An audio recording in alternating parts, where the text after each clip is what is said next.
না না, সর সর সর, হুস, খেয়ে ফেলবে, ওরা আমাকে খেয়ে ফেলবে। কেউ আছো?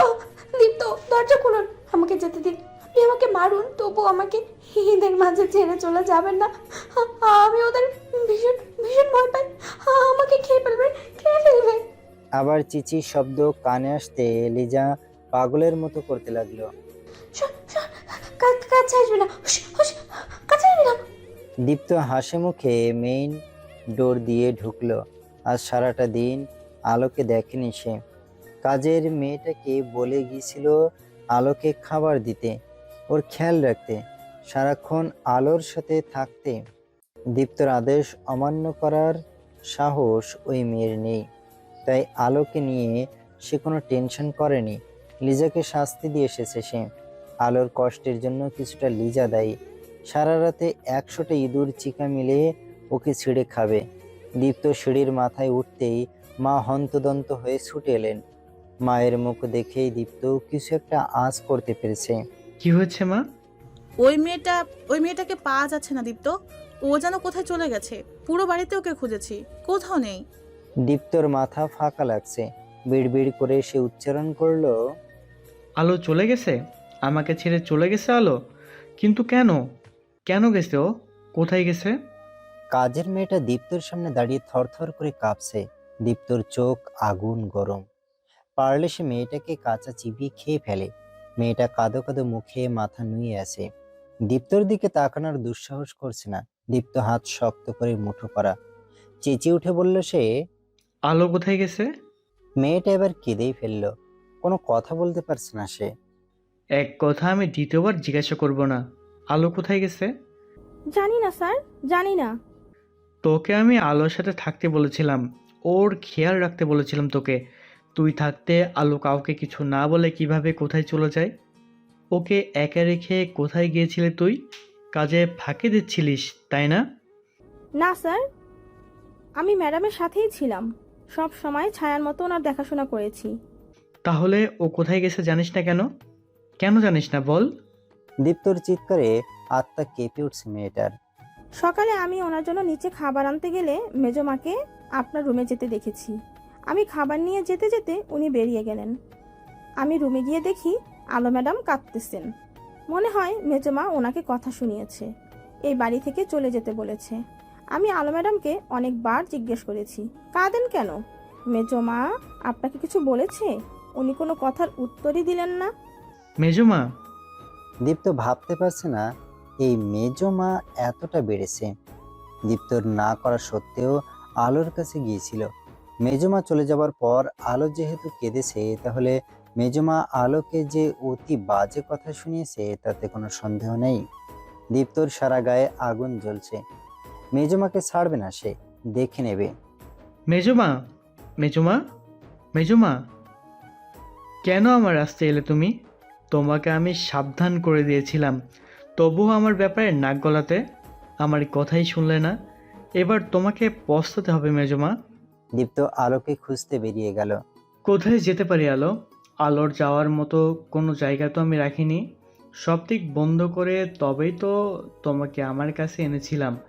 তুমি মেজমার কথাই কষ্ট পেয়ে বাড়ি ছেড়ে বেরিয়ে গেলে। কোথায় যাওয়ার জায়গা আছে তোমার, তা কেন একবার ভাবলে না? চাঁদের আলোয় রাতের নিস্তব্ধ রাস্তায় হাঁটছে আলো। সকালে দীপ্তর চাচির কথাগুলো শোনার পরই সে সিদ্ধান্ত নিয়েছিল এই বাড়িতে আর থাকবে না। সারাটা দিন কাজের মেয়েটা তার সাথে ছায়ার মতো লেগেছিল। তখন চেষ্টা করেও বাড়ি থেকে বের হতে পারেনি সে। আলোকে বাড়ি থেকে বেরিয়ে আসতে দেখলে ওই মেয়ের সাথে সাথে দীপ্তকে জানিয়ে দিত। তার দুর্দশা দীপ্ত ভালো করেই জানে। কখনো তাকে একা ছাড়তো না, বন্ধু হিসেবে জোর করে হলেও তাকে আটকাতো। আলো চায়নি দীপ্ত তাকে বাধা দিক। নিজের জীবনে সে একা, পুরোপুরি একা। তাই তো সন্ধ্যায় মেয়েটা নিচে নামলে চুপি চুপি বেরিয়ে আসে আলো। ভাগ্য ভালো তখন গেটের সামনে দারোয়ান ছিল না, থাকলে বাধা দিত নিশ্চয়ই। বাড়িতে কাউকে কিছু বুঝতে না দিয়ে আলো চলে এসেছে। দীপ্ত হয়তো তাকে খুঁজবে, না বলে চলে আসার জন্য রাগ করবে, করুক। তবুও নিজের জীবনে আলোকে ভুলে অন্য কারোর সাথে এগিয়ে যাক। আলো এটাই চায়, সুখে থাকুক দীপ্ত। ফাঁকা রাস্তা, আলো প্রায় 20 মিনিট ধরে হাঁটছে। এতক্ষণে একটা মানুষেরও দেখা পায়নি সে। হঠাৎ ঝোপের পাশ দিয়ে যেতে গা ছমছম করে উঠল ওর। এখন কয়টা বাজে? সাথে ঘড়ি না থাকলেও আনুমানিক 9টার বেশি বাজবে না। এই সময় ছিনতাইকারী বা ডাকাতের হাতে পড়ার ভয় না থাকলেও একা মেয়ে ও রাস্তায় কতক্ষণ হাঁটবে? রাতের বেলা বের হয়ে ভুলই করেছে সে। এভাবে পালিয়ে আসার কোনো কারণ ছিল না। দীপ্তকে বলে এলেই পারতো। দীপ্ত তাকে জোর করে নিশ্চয়ই আটকে রাখতে পারতো না। হ্যাঁ, একটু জোরাজুরি অবশ্য করতো, কিন্তু ওকে বলে আসা উচিত ছিল। বেচারা দীপ্ত হয়তো এখন তাকে খুঁজছে। এভাবে ওকে টেনশনে ফেলে আলো মোটেও ঠিক কাজ করেনি। এখন ফিরে যাবার পথ বন্ধ। দীপ্তর ফোন নাম্বার থাকলে কোনো দোকান থেকে কল করে জানিয়ে দেওয়া যেত। বেচারা রাতের বেলা শুধু শুধু তাকে খুঁজে বেড়াবে। হঠাৎ আলোর অন্তরাত্মা কাঁপিয়ে দিয়ে ঝোপের আড়াল থেকে হুড়মুড় করে দুটা ছেলে বেরিয়ে এলো, ওদের হাতে ছুরি। আলোর সামনে এসে দাঁড়ালো দুজন। প্রথমে আলোর শ্বাস নিতে কষ্ট হচ্ছিল। বুকে চেপে ধরে আলো ঘন ঘন দম দিল। ছেলে দুজনের দিকে তাকালো, ওদের ভালো করে দেখলো। ছেলে দুটো নিতান্তই বাচ্চা ছেলে, হাই স্কুলে পড়ে হয়তো। ওরা হাতে ছুরি নিয়ে রাতের বেলায় রাস্তায় ছিনতাই করতে বেরিয়েছে। মুখে আবার কাপড় বাঁধা, নিরাপত্তার জন্য নিশ্চয়ই।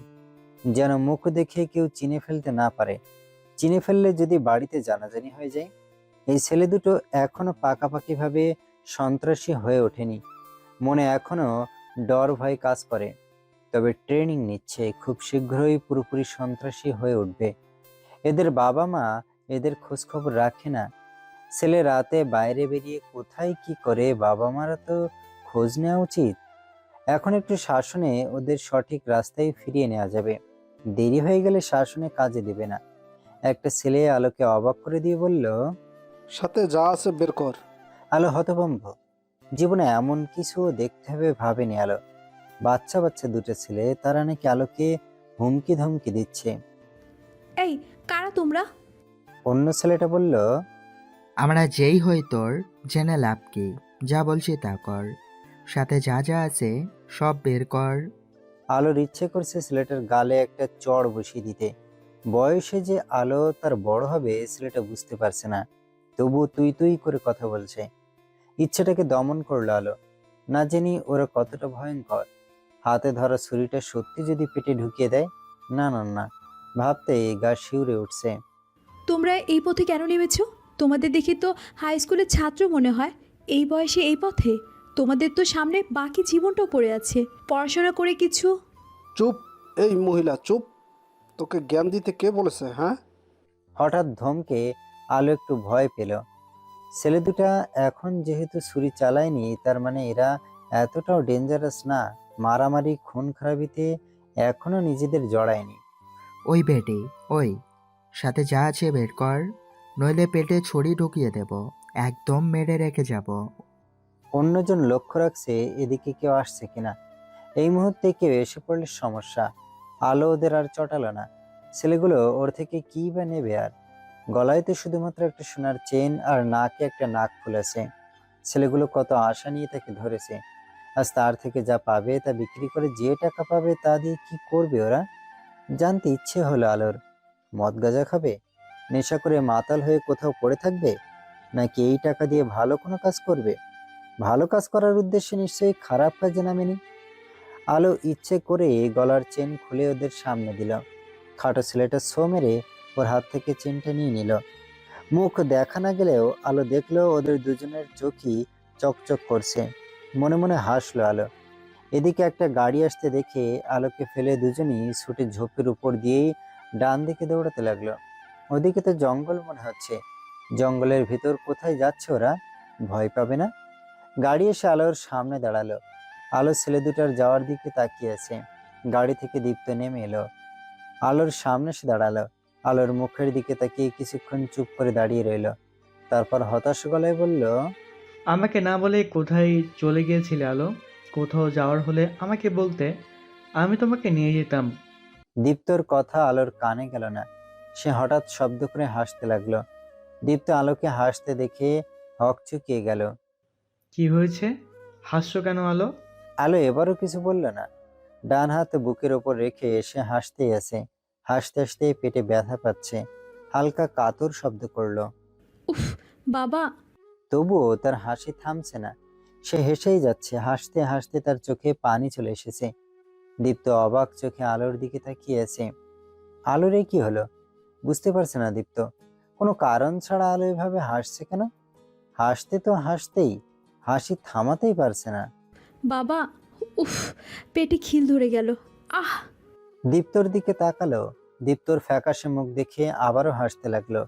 হাসতে হাসতে একসময় নিজেই থামলো। দীপ্তকে উদ্দেশ্য করে বলল, তোমার আবার কি হয়েছে? এরকম ভয় পেয়ে মরার মতো সাদা হয়ে গেছো কেন? আলো খেয়ালও করলো না সে দীপ্তকে আজ তুমি করে বলেছে। কিন্তু দীপ্ত বিষয়টা শুধু খেয়ালই করলো না, মনে মনে খুশিও হলো। ভেতরে আনন্দের শিহরণ খেলে গেল। গাড়িতে বসে আলো দীপ্তকে তার হাসির কারণটা বলছে। বলার সময়ও আলো হাসছে।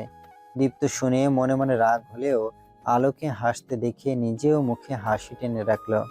বুঝলে, বাচ্চা দুটো ছেলে হাই স্কুলে পড়ে হয়তো, এখনো দাড়ি গোপ গজিয়েছে কিনা সন্দেহ। ওরা ছুরি হাতে সন্ধ্যার সময় ছিনতাই করতে বেরিয়েছে। ভয় পাও তো দূর, বেচারাদের উপর আমার মায়া হলো। এত কষ্ট করেও খালি হাতে ফিরে যাবে ভেবে নিজের চেনটাই দিয়ে দিলাম। যা, এই নিয়ে খুশি থাক। মন থেকে খুশি হয়ে দিলাম, বুঝলি? ওদের জন্য আজ অনেক দিন পর সব কিছু ভুলে গিয়ে মন থেকে হাসতে পেরেছি। এখন সত্যি ভালো লাগছে, নিজেকে হালকা হালকা লাগছে। মনে হচ্ছে আমার যে দুঃখ তা আসলে দুঃখ নয়। জীবনে কষ্ট পাওয়ার চেয়ে খুশি থাকার কারণ অনেক বেশি। ছোট ছোট খুশি নিয়েও বেঁচে থাকা যায়। দীপ্ত আলোকে বাড়ি নিয়ে এসেছে। আলো দীপ্তকে বলল, তোমার বাড়িতে আমি থাকতে পারবো না দীপ্ত। কেন পারবে না? আমার বাড়িতে থাকতে তোমার সমস্যা কি? সমস্যা একটা না, অনেক। আমি তোমার কেউ হই না, তোমাদের সাথে আমার কোনোই সম্পর্ক নেই। কোন পরিচয় আমি এখানে থাকবো? আমি এখানে থাকলে লোকে নানান কথা বলবে। কয়জনের মুখ তুমি বন্ধ করে রাখতে পারবে? আমি চাই না দীপ্ত আমার জন্য তোমাদের পরিবারের দিকে লোকে আঙ্গুল তুলুক। আমি চলে গেলে তোমাদের সবার জন্য, এমনকি আমার জন্য ভালো হবে। দীপ্ত শান্ত গলায় জিজ্ঞেস করলো, কোথায় যাবে তুমি? হ্যাঁ, দীপ্তর দিকে দেখলো আলো। যাবার একটা জায়গা বের করতে হবে। তাহলে যতদিন সেই জায়গায় ঠিক না হয় ততদিন আমার বাড়িতে থাকবে। আর কোনো তর্ক না। আলো যেন নিজে নিজেই বলছে, আমার একটা চাকরি পেলে বেশ ভালো হতো, কিন্তু এই অবস্থায় আমাকে চাকরি কে দিবে? বাবুটা দুনিয়াতে আসা পর্যন্ত আমি তোমার উপর বোঝা হয়ে থাকতে পারবো না। দীপ্তর এত রাগ লাগছে তবুও সে নিজেকে শান্ত রাখার চেষ্টা করছে। সত্যিই তুমি জব পেলে করবে? হ্যাঁ, না করে উপায় কি? তোমার প্রেগনেন্সির এখন 7 মাস এলো। এই সময় তুমি চাকরি করার কথা ভাবছো? আর কয়টা মাস বাকি ডেলিভারির। এখন তোমার যতটা সম্ভব জার্নি কম করতে হবে। টেনশন তো একদমই করা যাবে না। আচ্ছা ধরো, এখন তুমি চাকরি পেলে, সাধারণ একজন স্টাফের নিশ্চয়ই অফিস থেকে গাড়ি দিবে না। তুমি রোজ সকাল বিকেলে অফিসে যাওয়া আসা করবে কিভাবে ভেবেছো? তোমার এই ছোটো ছুটির কারণে যদি বেবির কিছু হয়ে যায়, তখন নিজেকে কি বলে সান্ত্বনা দেবে? আলো চুপ করে আছে। দীপ্তর বলা প্রতিটা কথা সত্যি, এটা সেও খুব ভালো করেই জানে। এখনই হাঁটা চলায় যে কষ্ট হয়, বেশিক্ষণ বসে থাকতে পারে না, দাঁড়িয়ে থাকলেও পা ফুলে যায়। এই অবস্থায় চাকরি করার কথা ভাবা বোকামি ছাড়া আর কিছুই না। কিন্তু তার কাছে যে আর কোনো পথ খোলা নেই। তবুও দীপ্ত, সম্পূর্ণভাবে তোমার উপর নির্ভর করে থাকতে আমার মন সায় দিচ্ছে না। তোমার তো কোনো দায় পড়েনি অযথা ঝামেলা পোহাবার। তুমি আমাকে বন্ধু মনে করো তো আলো? কিন্তু বন্ধু মনে করি, তবু এভাবে। কোনো কিন্তু না আলো। বেবিটা আসা পর্যন্ত না হয় আমার উপর একটু নির্ভর করো। তুমি আমাকে ঋণী করে ফেলছো। তোমার এত উপকার আমি কিভাবে শোধ করব বলো তো? শোধ করতে কে বলেছে? হিসাব করে তুলে রাখো, সময় হলে না হয় সুদ সমেত ফেরত নেব। তুমি না থাকলে আমার কি হতো আল্লাহই জানেন। কথাটা আলো আস্তে করেই বলেছে যেন দীপ্তর কানে না যায়। কিন্তু দীপ্ত ঠিকই শুনে ফেলল। শুনে মনে মনে হাসলো। দীপ্ত আলোকে নিয়ে বাড়িতে ঢোকার সময় মেজমার সামনাসামনি হয়ে গেল। আলোকে দীপ্তর সাথে দেখে মেজমা খানিকটা হকচকিয়ে গেল। আলোকে উনি এ বাড়ি ছেড়ে চলে যেতে বলেছিলেন। এই কথা আলো দীপ্তকে বলে দেয়নি তো? দীপ্তর চোখে চোখ পড়লে মেজমার সাথে সাথে দৃষ্টি ফিরিয়ে নিলেন। দীপ্ত মেজমাকে সরাসরি কিছু না বললেও মনে মনে বলল, তোমাকে আমি এত সহজে ছাড়বো না মেজমা। তুমি যা করেছো তা আমি জানি, এর শাস্তি তোমাকে পেতেই হবে। মনে মনে বলে হাসে দীপ্ত। ওটাতে জিনিসটা আছে তো? লোকটা বক্সের মুখ খুলতে খুলতে বলল, হ সাহেব, আপনি যেমন কইছিলেন 20 দাঁত 2টা ভাঙ্গা দিছি, কামড়াইলেও মরব না, কিন্তু ডর খাইয়া মক্কেল মইরা যাইবার পারে। দীপ্ত দেখলো কুণ্ডলি পাকিয়ে সাপটা বসে আছে। ডালার মুখ ফাঁকা হওয়ার সাথে সাথে হিস করে আক্রমণ করার জন্য মাথা তুলে দীপ্তর দিকে তেড়ে আসলো। এ ভাই, সামলা ওটাকে, আমাকে কাটতে আসছে। কাটবো না স্যার, 20 দাঁত তো নাই। আচ্ছা আচ্ছা, রাখো ওটাতে। দীপ্ত রহস্যময় হাসলো। মেজমা, তোমাকে আমি মা ডাকি মা। তুমি আমার ভালো নাই চাইতে পারো, কিন্তু আমি তো তোমার ক্ষতি চাইতে পারি না। শুধু তোমাকে একটু শাস্তি দিতে চাই, যাতে পরের বার আমার পথে কাটা না হও। তুমিও তো আমার ফ্যামিলি, কিন্তু আফসোস এই ফ্যামিলি মানেটাই তুমি জানো না। তোমাকে তো এমনি এমনি ছেড়ে দিতে পারি না আমি। সাপ, কিছু কইলেন? না, এটাকে রেখে তুমি এখন যাও। লোকটা চলে গেল। দীপ্ত পকেটে হাত ভরে দাঁড়ালো। তার চেহারা কঠিন হয়ে উঠেছে। আমিও জানি তুমি পৃথিবীতে এই একটা জিনিসে ভীষণভাবে ভয় পাও, কিন্তু তুমি যে এর থেকেও বেশি বিষাধর, এর থেকে বিপদ অনুমান করে লোকে দূরে থাকতে পারে। তোমার তো মুখে মধু, অন্তরে বিষ। তোমার থেকে তো বিপদও অনুমান করা যায় না, ব্যাপার না? ওটা যেভাবে বিষটা ভেঙে দিয়েছি, ঠিক সেভাবেই তোমার বিষটা তো আমি ভেঙে দিব। তখন তুমি শুধু ভয়ই দেখাতে পারবে, কারো ক্ষতি করা তোমার পক্ষে সম্ভব হবে না। মেজো চাচি ড্রেসিং টেবিলের সামনে বসে চুলে চিরুনি বেলাচ্ছে। দীপ্ত দরজার সামনে থেকে দেখলো। মৃদু হেসে সাবধানে ডালাটার মুখ খুলে দিয়ে সাপটাকে ঘরে ঢুকিয়ে দিল। বিড়বিড় করে বলল, যা বাবা, তোরা কাজ দেখা। পারলে মেজমার পা জড়িয়ে ধরিস, গলা জড়িয়ে ধরতে পারলে আরো ভালো হতো, কিন্তু ব্যাপার না। তুই শুধু মেজমার সামনে গিয়ে কয়েকটা পোজ দিয়ে আয়, তাতেই মেজমা ফিট খাবে। হার্ট অ্যাটাকও করতে পারে, বলা যায় না। সাপে মেজমার ফড়িয়ে আছে। সাপটাকে ভেতরে দিয়ে আস্তে করে দরজাটা লাগিয়ে দিয়ে নিচে নেমে এলো দীপ্ত। মা বাবা ছোট মাকে নিয়ে ডাক্তারের কাছে গেছে। দাদাও বাড়িতে নেই। কাজের লোকগুলো দীপ্তর কথা ছাড়া দরজা খুলতে যাবে না। আলোকে নিয়ে বলা যায় না, সে হয়তো মেজমার চিৎকার শুনে ছুটে যাবে। দীপ্ত সোফায় বসে শুয়ে অপেক্ষা করতে লাগলো। ঠিক একটু পরেই মেজমার আকাশ ফাটানো চিৎকার শোনা গেল। ভয়ার্ত আতঙ্কিত গলায় মেজমা চিৎকার করছে, সাপ সাপ, বাবা, ও বাবা, কেউ আছো? বাঁচাও বাঁচাও! ভাবি, বাবা, দীপ্ত, কেউ আছো? এটাকে সরাও, এটাকে আমার সামনে থেকে নিয়ে যাও। দীপ্ত হাসছে। মেজমার চিৎকার শুনতে মজাই লাগছে তার। বেটা অপদার্থ সাপ, মেজমা পা জড়িয়ে ধর না, একবারে পেঁচিয়ে ধর। কারো চিৎকার শুনে আলো ঘর থেকে বেরিয়ে এসেছে। সে গিয়ে যখন দরজা খুলে দিল, তখন মেজো চাচি জ্ঞান হারিয়ে মেঝেতে পড়ে আছে। সাপটার উপর চোখ পড়তে আলো চিৎকার করে উঠল। দীপ্ত সাথে সাথে ছুটে এলো। আলো দীপ্তর হাত খামছে ধরেছে। সাপ, রুমে সাপ! তোমার চাচিকে সাপে কেটেছে দীপ্ত, কিছু করো, ডাক্তার ডাকো। সাপটা ওদের দিকে আসছিল। দীপ্ত ওকে নিয়ে রুম থেকে বেরিয়ে গেল। তুমি চলো, নয়তো আমাদেরও কাটবে। আমি কিছু করছি, ভয় পেও না, আমি আছি। চাচি, ও নাকি এ ঘরে সাপ কোথা থেকে এলো? তুমি ভয় পেও যেও না, আমি দেখছি। বললাম তো দেখছি আমি। তুমি রুমে যাও, মেজমাকে আমি দেখছি। আলোর স্বামী নাসির অফিস থেকে বাড়ি ফিরছিল। তার হাতে ব্যাগ। রিক্সা থেকে নেমে ভাড়া মিটিয়ে পায়ে হাঁটা ধরল সে। দুপাশ দেখেই রাস্তা পেরোচ্ছিল লোকটা। হঠাৎ তার পিছনে দাঁড়ানো একটা গাড়ি সোজা হয়ে তাকে ধাক্কা মারলো। নাসির ধাক্কা খেয়ে দূরে ছিটকে গিয়ে পড়ল। ব্যথা যে গুরুতর পেয়েছে তা তার কাঁকানো শুনেই বোঝা যাচ্ছে। হাত পায়ের হাড়ও হয়তো ভেঙেছে দু একটা। গাড়ির লোকটা হন্তদন্ত হয়ে বেরিয়ে এলো। মুহূর্তে মানুষ জড়ো হয়ে এখানে। ভাই, আপনার লাগনি তো? আপনি ঠিক আছেন? নাসির কথা বলতে পারছে না, কপাল ঠোঁট কেটে রক্ত বের হচ্ছে। দোষ আমারই, আমি আপনাকে দেখিনি।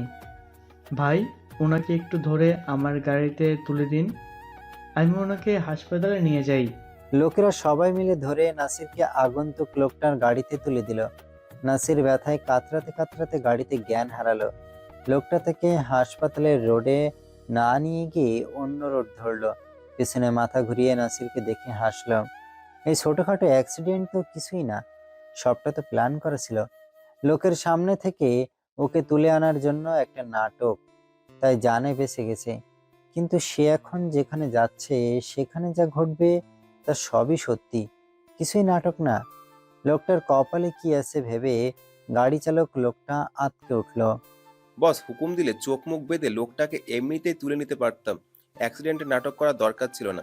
কিন্তু বস সহজে লোকটাকে ছেড়ে দিবে না ভেবে নিয়েছে, তাই তো শুরুটাই এতটা কষ্টদায়ক করলো। না জানি পরে কি হবে। মুখের ওপর পানি ঢেলে দিয়ে জ্ঞান ফেরানো হলো নাসিরের। জ্ঞান ফিরে শরীরে ব্যথা অনুভব করে সে। চোখ মেলে কোথায় আছে বুঝতে না পেরে উঠে বসতে চাইলো। বাধা পেয়ে বুঝতে পারলো তার হাত পা বাঁধা। কোথায় আছে সে? কে বা কারা ওকে নিয়ে এসেছে? মনে করার চেষ্টা করলো সে। অফিস থেকে ফিরে গলিটা পেরোচ্ছিল, হঠাৎ পেছন থেকে প্রচন্ড একটা ধাক্কা খায়।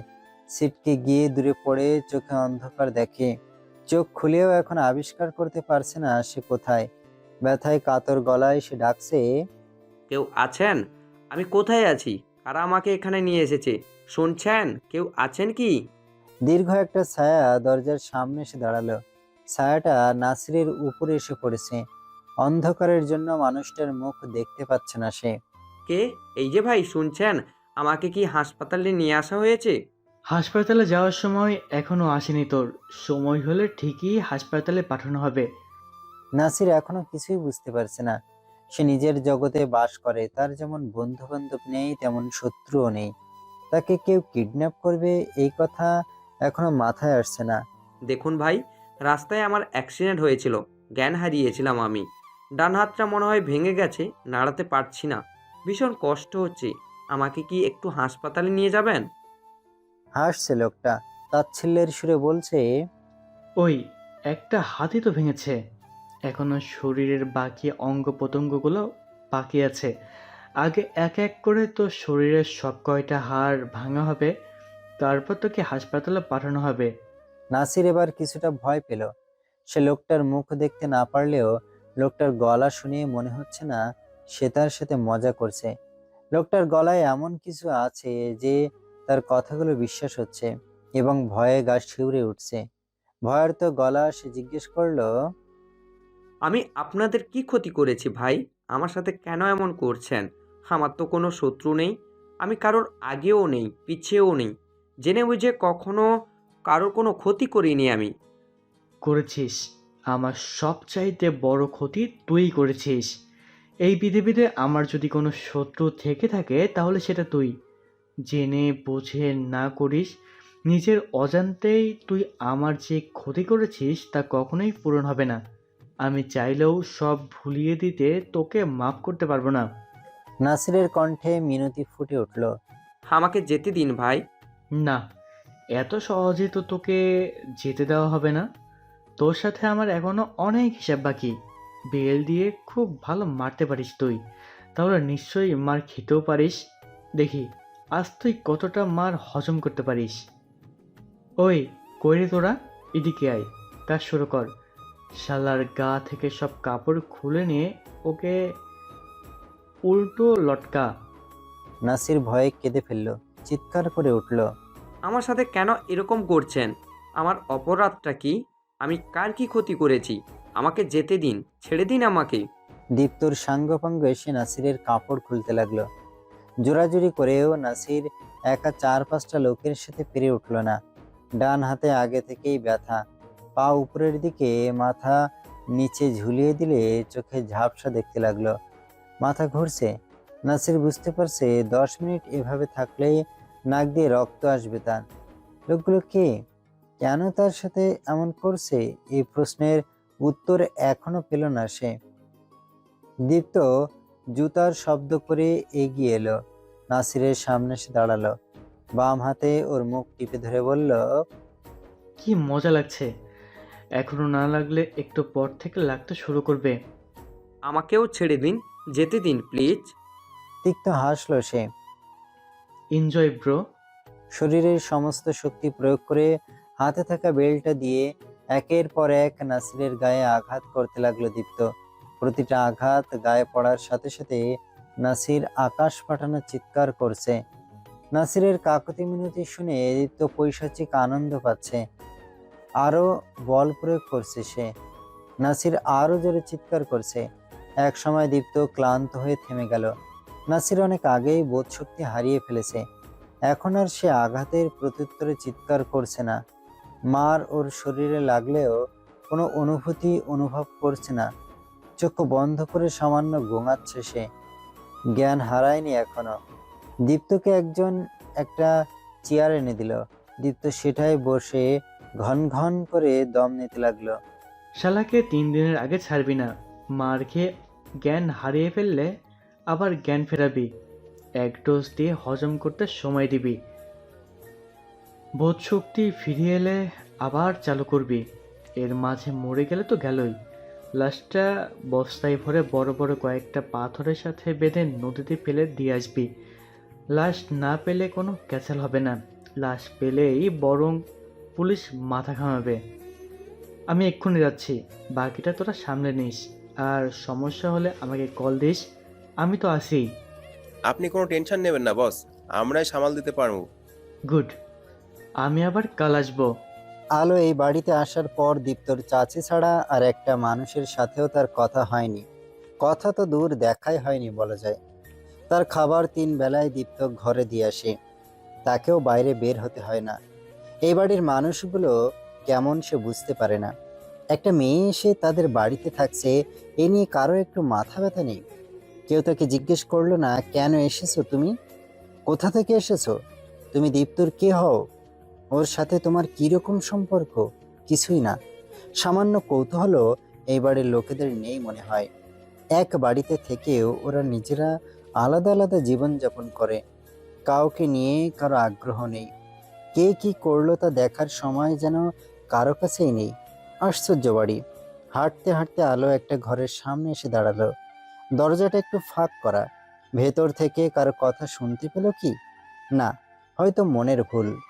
উহুম, মনের ভুল হলে এরকম স্পষ্ট শোনা যেত নাকি? কেউ সত্যি কথা বলছে। এটা কার ঘর? কে থাকে এই ঘরে? আলো ভাবছে ভেতরে গিয়ে সে দেখবে কি। না না, এটা অভদ্রতা। হুট করে কারো শোবার ঘরে ঢুকে পড়া যায় নাকি? ভেতরে স্বামী স্ত্রী একা থাকতে পারে, তার যাওয়া উচিত হবে না। তবুও আলো কেনই যেন চলে আসতে পারলো না। দরজার সামনে গিয়ে দাঁড়িয়ে কান পেতে শোনার চেষ্টা করলো। কে আছে ভিতরে? একটা মহিলার কণ্ঠ বোঝা যাচ্ছে। কার সাথে কথা বলছিলেন উনি? আলো আস্তে করে দরজাটা ঠেলে ভেতরে উকি দিল। মধ্যবয়স্ক একজন মহিলা কারোর সাথে কথা বলছে। হঠাৎ চুপ হয়ে গেলেন তিনি। দরজার শব্দ শুনে আলোর দিকে ফ্যালফ্যাল চোখে তাকিয়ে রইলেন।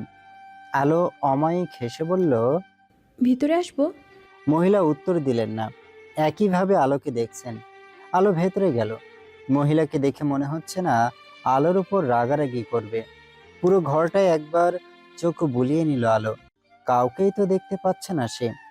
ঘরে উনি ছাড়া আর কেউ নেই। তাহলে কার সাথে কথা বলছিলেন উনি? একা একা? কার সাথে কথা বলছিলেন আপনি? মহিলা এবারও কিছু বলল না। আলো ওনার কাছে গিয়ে দাঁড়ালো। কিছু ভেবে একটু দূরত্ব রেখে বসলো। আপনি কারোর সাথে কথা বলছিলেন, আমি দরজার বাইরে থেকে শুনেছি, কিন্তু ঘরে তো কেউ নেই। মহিলা হঠাৎ ফিক করে হেসে ফেলল। হাসিটা কত স্নিগ্ধ, সরল মুখে কোমল হাসি। ওনার হাসির কারণ আলো ধরতে পারল না। সেও মৃদু হাসলো। হাসছেন কেন আপনি? তুমি এত বোকা, তুমি দিয়াকে দেখতে পাচ্ছ না? মহিলা এবার শব্দ করে জোরে জোরে হাসছেন। আলো কিছুটা হকচকিয়ে গেল। এরকম হাসির মতো তো সে কিছু বলেনি। কপাল কুঁচকে গেল তার। দিয়া? নামটা মনে পড়ল তার। সাথে সাথে এই নামের মানুষটার মুখও চোখের পর্দায় ভেসে উঠল। দিয়া। হাসি খুশি চটপটে সেই মিষ্টি মেয়েটা। একসাথে কলেজে পড়তো তারা। দিয়ার সাথে তার বেশ ভালো বন্ধুত্বের সম্পর্ক গড়ে উঠেছিল। দিয়া দীপ্তর বোন ছিল। তার বিয়ে হয়ে যাবার পরে দিয়াও কোনো খোঁজ রাখেনি সে। দীপ্তর সাথে সবকিছু ভুলিয়ে দেবার জন্য এই দিয়ার সাথে বন্ধুত্ব রাখেনি। সত্যি তো, এ বাড়িতে আসার পর দিয়ার কথা একবারও মনে পড়েনি তার। দিয়া কোথায়? ও কি বাসায় নেই? বাসায় থাকলে আলোর সাথে অবশ্যই দেখা করত। দিয়ার কি বিয়ে হয়ে গেছে? শ্বশুর বাড়িতে আছে ও? কোথায় দিয়া? মহিলা হেসে হেসে বলল। তোমার সামনেই তো বসে আছে, এই তো তোমাকে দেখছে। আলো চমকে এদিক ওদিক দেখলো। কোথায় দিয়া? মহিলা দিয়াকে দেখতে পাচ্ছে। উনি বলছেন দিয়া ওর সামনেই আছে। তাহলে সে দিয়াকে দেখতে পাচ্ছে না কেন? দীপ্ত আজ ভীষণ খুশি। আলোকে যে একটা লোক কষ্ট দিয়েছিল, সে আজ লোকটাকে আলোর থেকেও 10 গুণ বেশি কষ্ট দিয়েছে। আজ তো মাত্র প্রথম দিন ছিল। আরো কয়েকদিন লোকটা টিকে থাকলে এই কষ্ট 10 গুণ থেকে 100 গুণ পৌঁছে যাবে। হাসি হাসি মুখে সে আলোর ঘরে এলো। এতদিন মনের মধ্যে যে প্রতিশোধের আগুন জ্বলছিল আজ তা নিভে গেছে। কিন্তু আলোর গম্ভীর মুখ দেখে তার খুশি গুম হয়ে গেল। কি হয়েছে আলোর? আবার মেজমা কিছু বলেছে নাকি? আলো, কিছু হয়েছে? চিন্তিত আলো বলল। দীপ্ত, দিয়া কোথায়? এই বাড়িতে আসার পর একবারও দিয়াকে দেখলাম না। ওর কি বিয়ে হয়ে গেছে? দীপ্ত কয়েক মুহূর্ত কিছু বলতে পারল না। স্তব্ধ হয়ে দাঁড়িয়ে রইল সে। দিয়া স্মৃতি হয়ে তার মনের গুপ্ত ঘরে এখনো বেঁচে আছে। তাই দিয়ার কথা সে মনে করতে চায় না। দিয়া পৃথিবীতে তার চোখের সামনে নেই তো কি হয়েছে? মনের চোখে তো চাইলেই সে যে কোনো সময় দিয়াকে দেখতে পারে। তার জন্য অকালে দিয়াকে এই পৃথিবী থেকে চলে যেতে হয়েছে। এটা মনে করলে দীপ্তর নিজেও শেষ করে দিতে ইচ্ছে করে। তার একমাত্র আদরের ছোট বোন, যাকে সে পৃথিবীতে সব থেকে বেশি ভালোবাসতো, সেই বোন তার কারণেই আজ বেঁচে নেই। তার ভুলের জন্য দিয়াকে জীবন দিতে হলো। এটা কখনো ভুলতে পারবে না সে।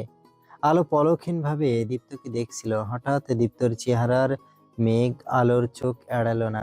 সে কি কোনো ভুল প্রশ্ন করে ফেলেছে? দিয়ে আমাদের মাঝে নেই আলো, সে এখন অন্য জগতের বাসিন্দা। আলো থমকে গেল। অন্য জগতের বাসিন্দা, তার মানে কি দিয়া বেঁচে নেই? তার চোখের সামনে সদা হাস্যোজ্জ্বল সেই মেয়েটির চেহারা, ওর বলা প্রতিটা কথা, ওর দুষ্টুমি, ওর হাসি সব ভেসে উঠছে। তার সাথে ফ্রেন্ডশিপ হওয়ার পর দিয়া একদিন মজা করে বলেছিল, তুমি খুব মিষ্টি মেয়ে আলো। আমার একটা পাগল ভাই আছে, ভাবছি ওকে দিয়ে তোমাকে সারা জীবনের জন্য আমার কাছে নিয়ে যাব। দুজন একসাথে মজা করে সময় কাটাবো। আলো মজার ছলে কথাটা সিরিয়াসলি নেয়নি তখন। দিয়াও যে সত্যি তার মনের কথা বলছিল এটা সে বুঝতেই দেয়নি। তার মতো বয়সের মেয়েটা দুনিয়ায় নেই। দাঁড়িয়ে থাকতে পারলো না আলো। বেড ধরে বসে পড়লো। দীপ্ত ঠায় দাঁড়িয়ে আছে। সেদিন যখন তোমার বিয়ের আসর থেকে আমি রাগ করে চলে আসছিলাম, তখন দিয়াও এসে আমার গাড়িতে উঠছিল। ছোট্ট মেয়েটা গাড়িতে বসে আমাকে অনেক বুঝিয়েছে, দেখো ভাইয়া, আলো তোর ভাগ্যে নেই। ভাগ্যে থাকলে তুই ঠিকই আলোকে পেতি, যে কোনোভাবে আলো ঠিকই তোর হতো। দীপ্তর গলা যেন একটু কেঁপে গেল। আলো মুখ দিয়ে কোনো শব্দ উচ্চারণ করার মতো শক্তি পাচ্ছে না। আমার ছোট বোনটা শুধু আমার কারণে মারা গেছে, আমি ওর খুনি। রাগের মাথায় ওভাবে গাড়ি না চালালে অ্যাক্সিডেন্ট হতো না, আর দিয়াও মারা যেত না। অ্যাক্সিডেন্ট? হুম, আমার গাড়ি ঠিক কিসের সাথে ধাক্কা খায় তা আমি নিজেও বলতে পারবো না। হয়তো আমার হায়াত ছিল বলেই আমি সেদিন ছিটকে গাড়ি থেকে বেরিয়ে দূরে গিয়ে পড়ি। দিয়া গাড়িতেই ছিল, সাথে সাথেই মারা গিয়েছিল। গাড়িতে আগুন লেগে গেলে ওর বডিটাও সেই আগুনে পুড়ে যায়। আমি 3 মাস কোমায় ছিলাম। ছোট মা নিজের মেয়ের পোড়া বডি দেখে নিজেকে সামলাতে পারেনি। সে থেকে ছোট মা কেমন অদ্ভুত আচরণ করে, এই কাঁদে তো এই হাসে, চিৎকার করে, একা একা কারোর সাথে কথা বলে। 3 মাস পর আমার জ্ঞান ফেরার পর যখন জানতে পারলাম শুধু আমার কারণেই আমার বোনটা মারা গেছে, তখন নিজেকে পৃথিবীর সবচাইতে বড় অপরাধী মনে হচ্ছিল। কয়েকবার সুসাইড করার চেষ্টা করছিলাম। আসলে আমিও ধাক্কাটা সামলাতে না পেরে কিছুটা ছোট মার মতো অপকৃতস্থ হয়ে পড়েছিলাম। অনেক ডাক্তারকে দেখিয়ে বাবা দাদু আমাকে সুস্থ করে তোলেন। আলোর চোখ বেয়ে পানি পড়ছে।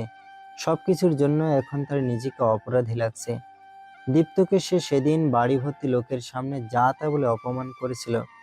সে যদি দীপ্তকে অপমান করে তাড়িয়ে না দিত, তাহলে তাদের অ্যাক্সিডেন্ট হতো না, আর দিয়াও আজ বেঁচে থাকতো। ওসবে তো ওই মেয়েটার কোনো দোষ ছিল না। তাহলে বিনা দোষে ওই মেয়েটা কেন শাস্তি পেল? কেন? ছোট মা একার সময় দিয়ার সাথে কথা বলেন। ছোট মার কাছে এখনো দিয়া জীবিত। দিয়াকে দেখতে পারেন তিনি, আমরা কেউই পারি না। কিভাবে পারবে বলো? মেয়েটা তো এই পৃথিবীতে থাকলে তো ওকে দেখতে পেতাম। 2টা বছর ধরে ছোট মার চিকিৎসা চলছে, তবুও ছোট মার অবস্থা এতটুকু উন্নত হচ্ছে না। ছোট মার সামনে যেতে পারছি না আমি। কোন মুখে যাব? ছোট মার একটা মাত্র মেয়েকে আমি তো মেরে ফেলেছি। আমার জন্যই তো ছোট মার এত কষ্ট। আমার জন্যই তো আমার হাসি খুশি ছোট মা পাগল হয়ে গেছে। আলো এখন বুঝতে পারছে এই বাড়ির মানুষগুলো কেন তাকে এতটা ঘৃণা করে, কেন মেজো চাচি সেদিন ওকে এতগুলো কথা শুনিয়েছে। তার জন্য এ বাড়ির মেয়ে মারা গেছে, ছেলেটাও মরতে মরতে বেঁচে এসেছে। ওই কথাগুলো খুব কম ছিল। তাকে কিভাবে লোকগুলো বাড়িতে থাকতে দিচ্ছে? তাকে যদি এখন ঘাড় ধাক্কা দিয়ে বের করে দেয় তবুও সে অবাক হবে না। মানুষগুলোর প্রতি তার কোনো অভিযোগ থাকবে না। আলো কাঁদছে, দীপ্তরও চোখ লাল হয়ে গেছে। সে কিছু না বলে ঘর থেকে বেরিয়ে গেল। শুভ্র তার সম্পূর্ণ মনোযোগ সামনের রাস্তাটাই দিয়ে রেখেছে। পাশের সিটের মেয়েটাকে সম্পূর্ণ উপেক্ষা করে চিন্তিত মুখে ড্রাইভ করছে। রাহা চুপ করে বসে থেকে কতক্ষণ এক ধ্যানে শুভ্রকে দেখল। ছেলেটা মানুষ নাকি অন্য কিছু? মানুষ হলে একবার হলেও তার মতো সুন্দরী মেয়ের দিকে আর চোখে হলেও তাকাতো। সে তো তাকাচ্ছেই না, উল্টো এমন ভাব করছে যেন তার আশেপাশে কেউ নেই। রাহা নামের কোনো মেয়েকে সে এই জন্মে চেনে না। রাহা শেষমেশ নিজে থেকেই কথা বলল। শুভ্র, রাহার দিকে তাকালো না শুভ্র। স্টিয়ারিং এ হাত রেখে ট্রাফিক সিগন্যালের দিকে দেখলো। রেড সিগন্যাল পড়েছে, থামতে হবে। সে বলল, হুম। তুমি কি এলিয়েন? কেন? না, আমার মনে হয় তুমি অন্য কোনো গ্রহের প্রাণী, তুমি পৃথিবীর মানুষ নও। কেন এরকম মনে হয় তোমার? আমি কি তোমার দেখা যথেষ্ট সুন্দরীদের মধ্যে পড়ি না? হতে পারে আমার থেকে অনেক সুন্দরী মেয়েদের সাথে তোমার পরিচয় হয়েছে, তাই বলে কি আমি এতটাই ফেল না?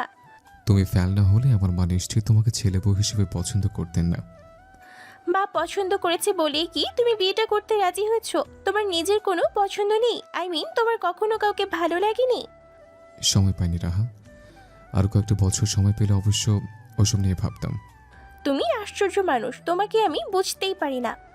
চেষ্টা করতে থাকো, আস্তে আস্তে একদিন ঠিক বুঝতে পারবে। দীর্ঘশ্বাস ফেলল রাহা। চেষ্টাই তো করে যাচ্ছি। তুমি কি আগে শপিং মলে যাবে? তোমাকে নামিয়ে দিয়ে আমি ক্লিনিকে যাব, নাকি আমার সাথে যাবে? তোমার সাথে যাবার জন্যই তো একসাথে এসেছিলাম। বিয়ের শপিং আমি একা করব, তোমার কি বেশি দেরি হবে? না, 1 ঘন্টা বা তার থেকেও কম সময় লাগতে পারে। তাহলে আগে ক্লিনিকে চলো। রাহা মনে মনে শুভ্রকে অনেক আগে থেকেই পছন্দ করে, কিন্তু কোনোদিনও মুখে বলেনি। শুভ্র ওরকম ছেলে না, সে সবার থেকে আলাদা। আর তাই তো এত অবহেলা সহ্য করেও সে শুভ্রকে ভালোবাসে। শুভ্র যে শুধু তাকে অবহেলা করে এমনটা না। শুভ্র পৃথিবীর কোনো মেয়ের দিকেই ভালো করে তাকায় না। সেই সময় কই ওর? ছোটবেলায় পড়াশোনা ওর ভালোবাসা ছিল, আর এখন তার ডাক্তারি পেশা। তার রোগীদের নিয়েই শুভ্র খুশি। বিয়ের বয়স হয়েছে, মা মেয়ে পছন্দ করায় বিয়ে করতে রাজি হয়ে গেছে। কোনো আপত্তি বা নিজের পছন্দের কথা জানায়নি। শুভ্র, বলো। কেমন মেয়ে তোমার পছন্দ? প্রশ্নটা শুনে ভাবনায় পড়ে গেল সে। কিছুক্ষণ ভেবে বলল, যে আমার মাকে নিজের মার মতোই সম্মান করবে, আমাকে বুঝবে এবং মাকে আর আমাকে ভালোবাসবে। ব্যাস এইটুকুই? আর কি? মেয়েটা সুন্দর হবে, লম্বা হবে, লম্বা না কোমর পর্যন্ত চুল। ওসব তো বাহ্যিক সৌন্দর্য রাহা, মনের সৌন্দর্য হলো আসল। বাইরের সৌন্দর্য কতদিন থাকবে? বয়স বাড়ার সাথে সাথে গায়ের চামড়াও কুঁচকে যায়, মনটা কিন্তু সারা জীবন একই রকম থাকে। রাহা মুগ্ধ হয়ে ছেলেটাকে দেখছে। এই ছেলেটা এমন কেন? কেন তাকে এভাবে পাগল করলো? রাহা শুভ্রর দিকে চেয়ে মনে মনে বলল, আমি তোমার মনের মতো হয়ে উঠবো শুভ্র। তুমি যেমন চাইবে আমি নিজেকে সেভাবেই বদলে ফেলবো। আমি তোমার পারফেক্ট লাইফ পার্টনার হয়ে উঠবো। রাহা ঠিক 1 ঘন্টা শুভ্রর কেবিনে বসে রইল। এই 1 ঘন্টায় সে কিছু কাজ সারল, 2-3 জন রোগীও দেখল। রাহা টু শব্দও করেনি। তাকে বিরক্ত করবে তো দূর, একবার এটাও বলেনি যে শুভ্র আর কতক্ষণ। শুভ্র মাঝে মাঝে আর চোখে ওকে দেখেছে। মেয়েটা নির্বিকার বসে একটা ম্যাগাজিনের পৃষ্ঠা উল্টাচ্ছে। রাহা সত্যি ভীষণ ভালো মেয়ে। দীর্ঘশ্বাস ফেলল সে, উঠে দাঁড়িয়ে বলল। চলো রাহা। রাহা ওর দিকে চাইল, মুখে হাসি ফুটে উঠেছে তার। জিজ্ঞেস করলো, তোমার কাজ শেষ? হুম। তাহলে চলো। ওরা দুজন শপিং মলে রওনা দিল। শুভ্র গাড়িতে বসে কোনো কিছু নিয়ে গভীর চিন্তা করছে। রাহা কতক্ষণ খুশি মনে কি কি বকবক করলো তার কিছুই শোনেনি সে। রাহা তার হাতে ধাক্কা দিয়ে বলল, এই শুভ্র, কোথায় হারিয়ে গেলে? হ্যাঁ, না না, তুমি বলো। আমি তো বলে যাচ্ছি, তুমি তো কিছুই বলছো না, কিছু বলো। কি বলবো? কি বলবি তাও আমি বলে দেব। তুমি বলো, আমি শুনছি। তোমার কথা খুব গোছানো, শুনতে ভাল লাগে। রাহা নিঃশব্দে হাসলো। শুভ্রটা এত পাগল কেন? এভাবে বললে তার লজ্জা লাগে, এটা কি শুভ্র বোঝে না? রাহা শুভ্রর খেয়ালে ডুবে থাকলেও শুভ্র অন্য কিছুই ভাবছে। দিয়ার মৃত্যুর খবরে আলো অনেকটা ভেঙে পড়েছে। শরীরটাও সুস্থ নেই তার। মনের শক্তি কমে গেলে শরীরে রোগ বাসা বাঁধতে বেশি সময় নেয় না। আসলে মনের জোর হারিয়ে ফেলেছে সে। দিয়ার মৃত্যুতে কিছুটা সে নিজেও দায়ী, কিছুটা না, সবটাই। আগের কথাগুলো মনে হয়ে গেলে দীপ্তর বাড়িতে থাকতে তার দম বন্ধ হয়ে আসছে। এই বাড়ির মেয়েটা তার জন্য মারা গেছে। এই বাড়ির বউ তার কারণেই পাগল হয়েছে। ঘুরে ফিরে সে আজ এই মানুষগুলোর কাছেই আশ্রয় নিয়েছে। আত্মসম্মানে ভীষণ লাগছে তার। দীপ্ত দরজায় টোকা দিলে আলো উঠে বসে বলে, আসো। আলোকে ভীষণ ক্লান্ত লাগছে, রোগা দেখাচ্ছে। দীপ্ত ঘরে ঢুকেই বলল, উঠো, রেডি হয়ে নাও। কেন? ডাক্তারের কাছে যাব আমরা। তোমার তো এটা এই মান্থ, চেক আপ করিয়ে আনি। কয়েকদিন ধরে তোমাকে রোগা লাগছে। আমি ঠিক আছি দীপ্ত। এই সময়টাতে একটু এরকমই হয়, সিরিয়াস কিছু না। তুমি আমাকে নিয়ে টেনশন নিও না। তোমাকে নিয়ে না, আমি তোমার বেবিকে নিয়ে টেনশন করছি। আমি চাই না তোমার অবহেলা বা খামখেয়ালের জন্য ওর কিছু হোক। ওকে সুস্থভাবে দুনিয়া দেখাতে চাই আমি। আলোর চোখ টলমল করছে। দীর্ঘশ্বাস ফেলল সে। নিজের জন্মদাতা যাকে অস্বীকার করে, তার মাকে সহ বাড়ি থেকে বের করে দেয়, সেখানে তুমি তার চিন্তা করছো, অন্যের সন্তানকে নিয়ে ভাবছো, তার খেয়াল রাখছো। আমি যে দিন দিন তোমার কাছে ঋণী হয়ে যাচ্ছি। দীপ্ত আলোকে সান্ত্বনা দেওয়ার জন্য ওর হাত ধরল। আলো এতে কিছু মনে করলো না। দীপ্ত মৃদু হেসে বলল, পুরনো কথা কেন বারবার মনে করো? যা হয়েছে ভুলে যাও, নতুন করে জীবনটা শুরু করো তুমি। ভুলেই যাব, বাবুটা দুনিয়া এলে ডিভোর্স নিয়ে নেব। এই লোকের ঘর করা আমার পক্ষে সম্ভব না। জানোয়ার একটা, অমানুষ। ও এসে আমার পায়ে ধরে ক্ষমা চাইলো, আমি ওকে ক্ষমা করব না। আমি দুর্বল না দীপ্ত, শুধু এই সময়টাতে আমার কাউকে পাশে লাগবে। কখন কি হয়ে যায়, আমি আমার বাচ্চাটিকে হারাতে চাই না। ওই এখন আমার বেঁচে থাকার একমাত্র সম্বল। দীপ্ত যেন না চাইতেও হাতে আকাশের চাঁদ পেয়ে গেল। সে আলোকে ইনিয়ে বিনিয়ে নানাভাবে ডিভোর্সের কথা বলতে চাইছিল, কিন্তু আলো যদি আবার থেকে ভুল বুঝে, সেটা ভেবেই বলা হয়নি।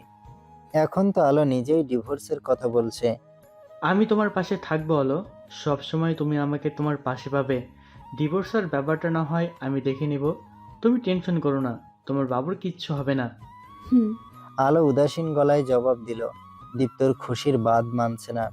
রেডি হয়ে নাও আলো, ডাক্তারের কাছে যাবে না? হুম, তোমার উপর। আলো কথা শেষ করতে পারল না। দীপ্ত রাগ করার মতো করে বলল, আবার ওসব কথা? তুমি আমাকে বন্ধু মনে করো না? হ্যাঁ, তাহলে আর কি, ওসব কথা আর কখনো বলবে না, মনে থাকে যেন। নাসির 3 দিন নিরুদ্দেশ ছিল। ওর পরিবার ওকে খুঁজে না পেয়ে থানায় ডায়েরি করে, কিন্তু তবুও ওকে খুঁজে পাওয়া যাচ্ছে না। বাড়ির ছেলে সকালে অফিসে গেছে, রাতে আর বাড়ি ফিরছে না। কোথায় গেছে কেউ জানে না, একটা মানুষও দেখেনি ছেলেকে। মায়ের চিৎকার, বাবার হা হুতাশে বাড়ির পরিবেশ পাল্টে গিয়েছে। কেউ বুঝতে না পারলেও লিজা ঠিকই বুঝতে পারছে নাসিরকে কে বা কারা নিয়ে গেছে। বুঝলেও কাউকে মুখ ফুটে কিছু বলতে পারবে না সে। বললেই যে তার নিজের কুকর্মের কথাও বেরিয়ে আসবে। সবাই জেনে যাবে আলোর কোনো দোষ ছিল না, আলো নির্দোষ। যা করেছে সব লিজাই করেছে। শ্বশুর শাশুড়ির কাছে এই সত্য জানাজানি হলে এই বাড়িতে তারও জায়গা হবে না। তাকেও আলোর মতো ঘাড় ধাক্কা দিয়ে বের করে দেবে। 3 দিন পর অজ্ঞান অবস্থায় নাসিরকে কয়েকজন লোক ধরাধরি বাড়িতে দিয়ে যায়। ওনাদের বক্তব্য, তারা এই অবস্থায় তাকে জঙ্গলে খুঁজে পেয়েছে। কে বা কারা ফেলে গেছে তা তারা জানেন না। নাসিরের অবস্থা ভালো না। ডাক্তারের কাছে নিয়ে গেলে ডাক্তারও তেমন কোনো আশা দিতে পারেননি। আলোকে দীপ্তরি নিয়ে আসার কথা ছিল, কিন্তু সে যেন কার ফোন পেয়ে তড়িঘড়ি করে ছুটে যায়। যাবার আগে মাকে বলে যায় আলোকে ডাক্তারের কাছে নিয়ে যেতে। মিসেস আমিনা ছেলের হাবভাব কিছুই বুঝতে পারছেন না। বিয়ে ঠিক হয়ে যাবার পর এখন ছেলে এসব কেমন কথা বলছে। রাহার বাবা মা যেদিন এসেছিল সেদিন তো চুপ করেই ছিল, কোনো কথা বলেনি, কোনো প্রকার আপত্তিও জানায়নি। আজ গিয়ে রাহাকে বিয়ের শপিং করে দিল, এখন বাসায় এসে বলছে সে বিয়ে করতে পারবে না। এটা কি মজা চলছে? বিয়ে নামে সার্কাস হচ্ছে নাকি? শুভ্র, তুমি কি চাইছো বলো তো? বিয়ে ঠিক হওয়ার সময় বলনি কেন তাহলে? শান্ত কণ্ঠে শুভ্র বলল, তখন বুঝতে পারিনি মা, এখন বুঝতে পারছি। কি বুঝতে পারছো না? হ্যাঁ, বিয়ে করাটা ঠিক হবে না। মিসেস আমিনা ছেলের এসব খামখেয়ালি কথা শুনে রাগে কাঁপতে লাগলেন। এখন কেন তোমার মনে হচ্ছে বিয়ে করাটা ঠিক হবে না? শুভ্র চুপ করে রইল। সে বুঝতে পারছে মা রেগে যাচ্ছে। রাহা কি ভালো মেয়ে না? ওকে তোমার পছন্দ না? রাহা ভালো মেয়ে মা, ওকে অপছন্দ করার কোনো কারণ নেই। তাহলে সমস্যা কি? রাহা ভীষণ ভালো মেয়ে, এটাই সমস্যা। আমি ওকে মানুষ হিসেবে, একজন বন্ধু হিসেবে পছন্দ করি, কিন্তু এই পছন্দে বিয়ে করার জন্য যথেষ্ট না। রাহাকে বিয়ে করলেও ও আমার সাথে সুখী থাকবে না। মিসেস আমিনা কপাল চেপে ধরে সোফায় বসে পড়লেন। এই ছেলে নির্ঘাত পাগল হয়ে গেছে, পাগলের মতো কথা বলছে। রাহা ভালো মেয়ে, ওকে পছন্দ করে, তবুও নাকি বিয়ে করতে পারবে না।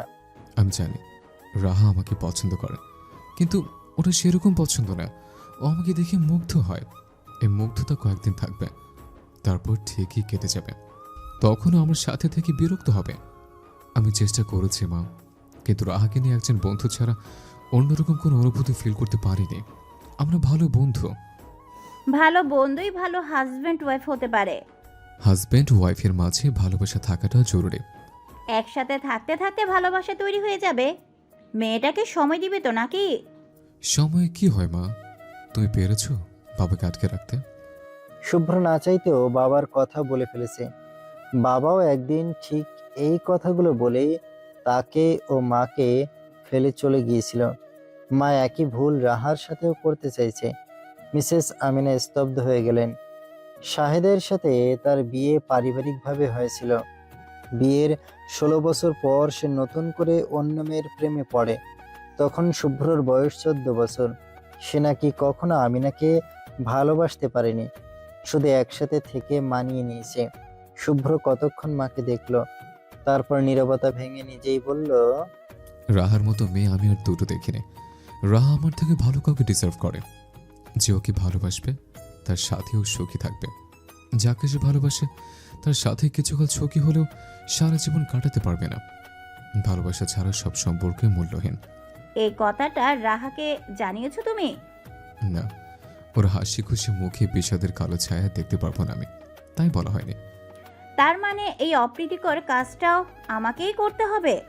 তুমি আমার মতো দুর্বল নও মা, তুমি আমার দেখে নারীদের মধ্যে সব থেকে স্ট্রং। তোমাকে আমি কখনো ভেঙে পড়তে দেখিনি, আর তাই তো তোমার উপর আমি এতটা নির্ভরশীল। ছেলেকে ভালো করে দেখলেন তিনি। কথার ছলে কিভাবে মায়ের মন ভালো করতে হয় তা এই ছেলে জানে। শুধু জানে না, খুব ভালো করেই জানে। ছেলের মুখে এই কথা শুনে একটু আগের খারাপ লাগা দূর হয়ে গেল।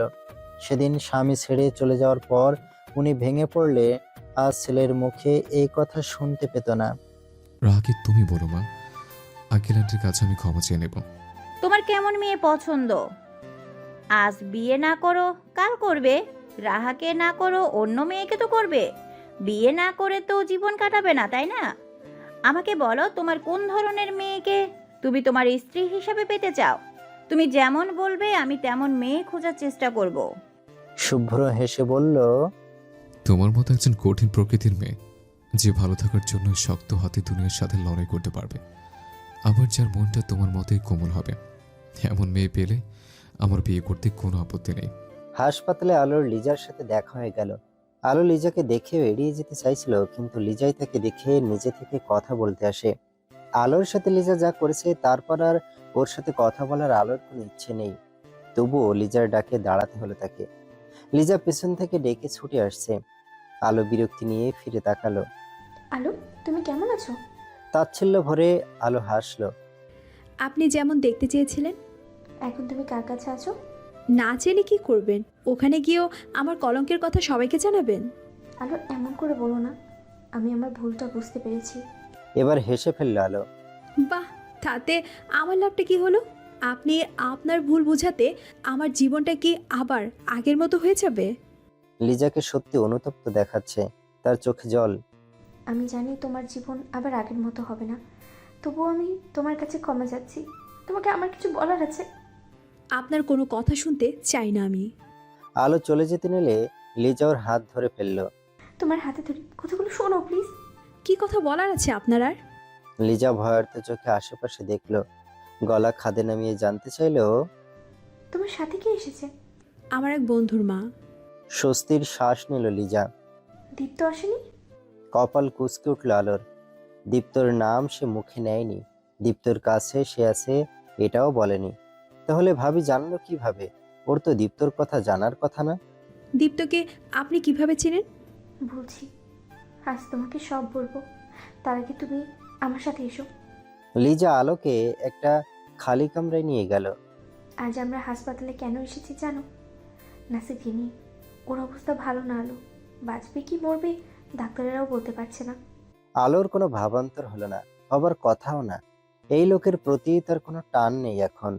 নাসিরের এই অবস্থা কি করেছে জানো? দীপ্ত। আলো লিজার একটা কথাও বিশ্বাস করতে পারছে না। লিজা আবার নতুন কোনো চাল চালছে। ঝাঁঝালো গলায় সে বলল, আমি বিশ্বাস করি না। আপনি এবারও মিথ্যে বলছেন। আমার ভালো আপনার সহ্য হয় না। সব সময় আমার কাছের মানুষগুলোকে আপনি দূরে সরিয়ে দিতে চান। দোহাই আলো, এবার আমার কথা বিশ্বাস করো। আমি একটুও মিথ্যে বলছি না। শুধু নাসির কেন, দীপ্ত আমার সাথেও যা করেছে তা কোনো মানুষ অন্য একজন মানুষের সাথে করতে পারে না। লিজা ওর হাত পা দেখালো। দেখো, জানো এসব কিসের দাগ? দীপ্ত আমাকে একটা রাত অন্ধকার ঘরে ইঁদুরের মাঝে ছেড়ে দিয়েছিল।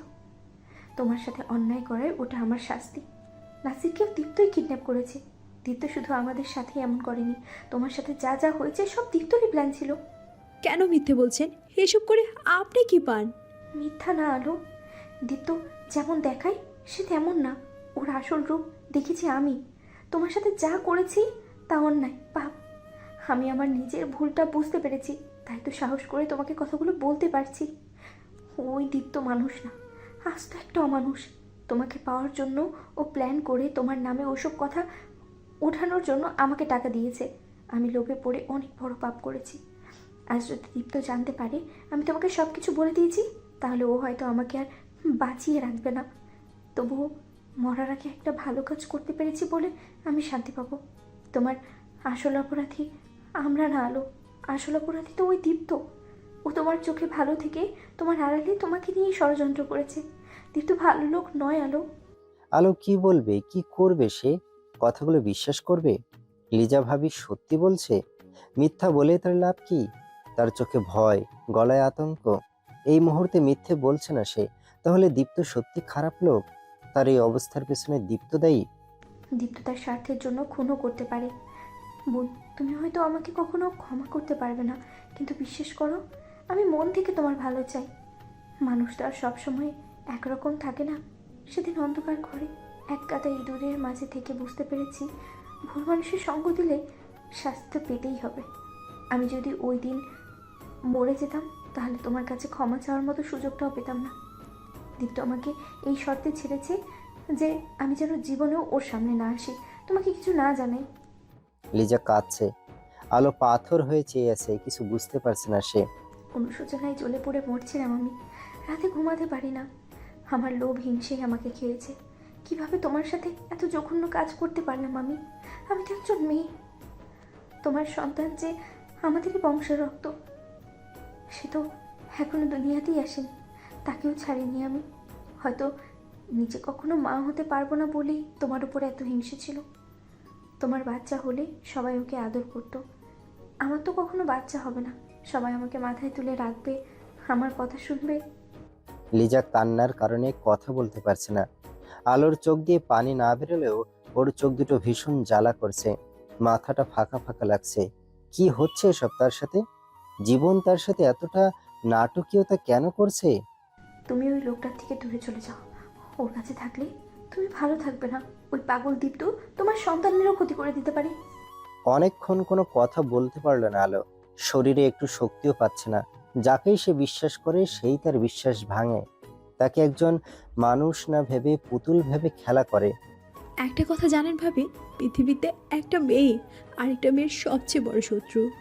জাতিতে আমরা এক হলো কেউ কারো সুখ দেখতে পারি না, অন্যের ভালো দেখলে নিজের অপূর্ণতার কথা মনে করে হিংসে করি। আপনাকে চোখের সামনে দেখতেও আমার ঘৃণা লাগছে।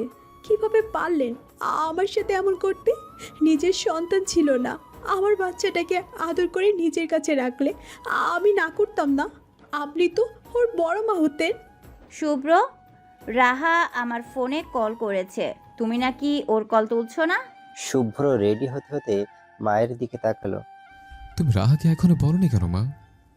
চট করে তো ওসব কথা বলে ফেলা যায় না, সঠিক সময় বুঝে বলতে হবে। মেয়েটা হয়তো বিয়ে নিয়ে কত স্বপ্ন দেখে বসে আছে। শুভ্র চুপ করে রইল। তুমি ওকে বিয়ে না করো, বন্ধুত্ব তো রাখবে নাকি? কল তুলছো না কেন? হাই হ্যালো তো বলতেই পারো। না, তুমি ওর সাথে কথা বলো। হুট করে কথা বলা বন্ধ করে দিলে মেয়েটা সামলে নিতে পারবে না। সরি মা। অপরাধী গলায় সরি বলল শুভ্র। মিসেস সামিনা ভুরু উঁচিয়ে জানতে চাইলেন, সরি কেন? আমি নিজের মনকে বোঝাতে পারি না মা। এত দূর এগিয়ে এসে এখন পিছিয়ে যাচ্ছে। আমার আগে না করা উচিত ছিল, তাহলে দুই পরিবারের সম্পর্ক ঠিক থাকতো, রাহাকে কষ্ট পেতে হতো না। মন সায় না দিলে তুমি কি করবে? এটা ভালো করেছো যে বিয়ে হওয়ার আগেই মনের কথা বুঝতে পেরেছো। বাপের মতো বিয়ের 14 বছর পর বুঝোনি। বাবাকে তুমি কখনো ক্ষমা করতে পারবে না, তাই না? তুমি চাও আমি ক্ষমা করে দেই? না। তাহলে? ওনাকে আমি ঘৃণা করি। তোমাকে কষ্ট দিয়ে চলে গেছেন উনি, নিজের একমাত্র ছেলের কথাও ভাবেননি। থাক, ওসব কথা বাদ দাও। তুমি আমার সাথে ছিলে, আর কিছুই চাই না আমি। তোমাকে যে আমি একজন ভালো মানুষ হিসাবে গড়ে তুলতে পেরেছি, এতেই আমার সার্থকতা। বাবার মতো হওনি তুমি। আশা করি ভবিষ্যতে যাকে বিয়ে করবে তাকে ভালোবাসবে ও সম্মান দিবে। এখন হাসপাতালে যাও, নিজের ডিউটি মিস দিও না। তুমি কি কোথাও বেরোচ্ছ? হ্যাঁ, ঢাকা যাব, একটু কাজ আছে। একা যাবে? না, ড্রাইভারকে সাথে নিয়ে যাচ্ছি। আলো হাসপাতাল থেকে দীপ্তর মার চোখ ফাঁকি দিয়ে বেরিয়ে পড়েছে।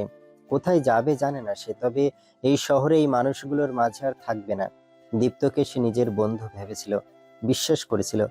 সেই দীপ্ত তাকে এভাবে ঠকালো। সবকিছু দীপ্তই করেছে, নিজেই ক্ষত দিয়ে নিজেই মলম লাগিয়েছে। জীবনে আর কাউকে বিশ্বাস করতে পারবে সে? কখনো আর কোনো মানুষের উপর ভরসা করতে পারবে? সবাইকেই তো এখন দুমুখো সাপ মনে হতে থাকবে। আল্লাহ, আপনি আমাকে এমন পরীক্ষায় কেন ফেলেন বলেন তো?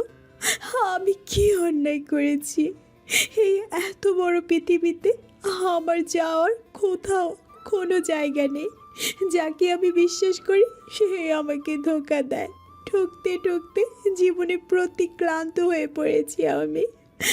আর সহ্য করতে পারছি না। এ জীবন নিয়ে আমি হাঁপিয়ে উঠেছি। এই মেয়ে, এই তুমি ঠিক আছো তো? এই মেয়ে। মিসেস আমিনার কোলে আলোর মাথা। রাস্তায় জ্ঞান হারিয়ে পড়েছিল সে। মিসেস আমিনা তাকে ওই অবস্থায় পেয়ে গাড়িতে তুলে আনেন। অনেকক্ষণ ধরে আলোর জ্ঞান ফেরানোর চেষ্টা করেছেন তিনি। নাম ঠিকানা না জানলে কিভাবে পৌঁছে দেব ওকে? এই মেয়ে, তাকাও, চোখ খুলো, তোমার বাসা কোথায়? ড্রাইভার পেছন ফিরে বলল, ম্যাডাম এখন কি করবেন? চিন্তায় পড়ে গেলেন তিনি। কি করব? কি করা যায় বলো তো? মেয়েটা প্রেগনেন্ট, ওভাবে জ্ঞান হারিয়ে রাস্তায় পড়েছিল। একটা মানুষ সাহায্যের জন্য এগিয়ে আসেনি, সবাই দাঁড়িয়ে দাঁড়িয়ে নাটক দেখছে। মেয়েটাকে কিভাবে ফেলে রেখে চলে যায়? ওনার তো জ্ঞানও ফিরছে না, নাম ঠিকানা না জানলে তো মুশকিল হয়ে যাবে। সেটাই তো, কিভাবে ওর জ্ঞান ফেরানো যায় বলো তো? মিসেস আমিনা আলোর মুখের দিকে দেখলেন। মুখটা অমন শুকনো লাগছে কেন? পেট দেখে তো মনে হচ্ছে 8-9 মাস চলছে। এই অবস্থায় একা বাইরে বেরোলো, সাথে কেউ আসেনি। ওর পরিবারের কারো কি কাণ্ডজ্ঞান নেই? মেয়েটাকে এই অবস্থায় একা ছাড়লো কিভাবে? এই যে আজ যদি কোনো অঘটন ঘটে যেত, তাহলে মেয়েটার বাচ্চাটারও তো কিছু হয়ে যেতে পারতো। মিসেস আমিনা আলোর মুখে স্নেহ ভরে হাত বুলিয়ে দিলেন। মুখে চলে আসা এলোমেলো চুলগুলো ভাঁজ করে কানের পিছনে গুজে দিল। এই শোনো, আমার কথা শুনতে পাচ্ছ তুমি?